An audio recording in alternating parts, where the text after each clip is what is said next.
That is Jesse, and that is a blacktip shark. Let me back up to the start of humanity. Here is Earth, some few thousand years ago, as humans started to collect together in what we called tribes. It wasn't that we were terrified of being alone, it was that being alone almost meant certain death. We gravitated towards people for survival. Then the Industrial Revolution took place at the end of the 18th century, and the population increased to tenfold in just over 100 years. Now to be alone all of a sudden has become a rare and sought after privilege. There's so many people that we stand in queues to do just about anything. It's overwhelming and too much to contemplate how many people there actually are. So people now isolate themselves. We are constantly connected to everything around us that we forget to connect to ourselves.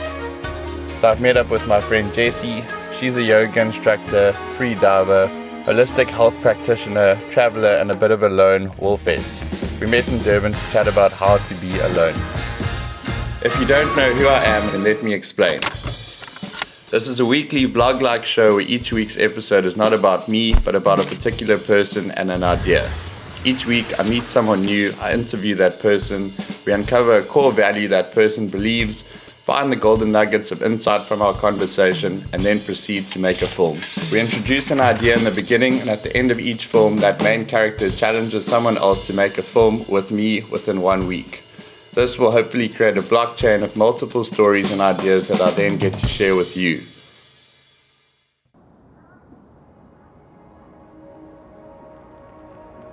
In this modern world, we're constantly surrounded by people.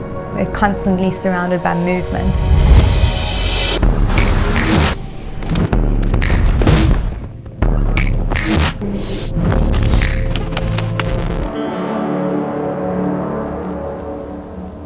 Even when we are alone, we're not truly by ourselves.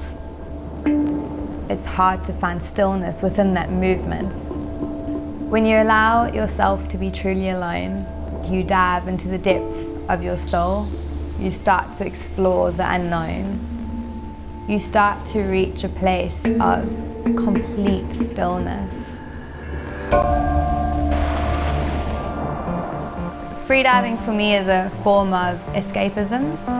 Underwater, there are no distractions. There's just attractions of natural beauty where there is no judgment. And in that, I find solace, and in that, I feel free.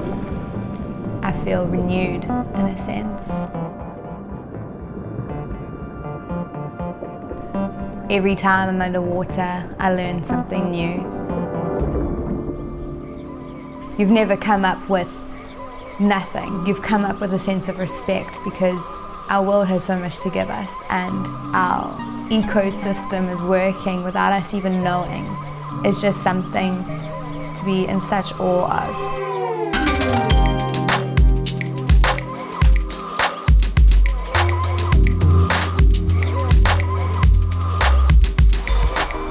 I think the word being alone means many different things.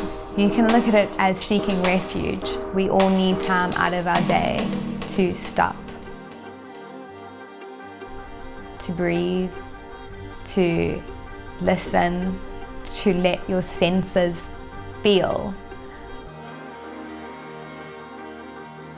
When you're alone, your senses become alive, and this whole process and this whole scheme of loving yourself becomes a bit more reachable. The world is big.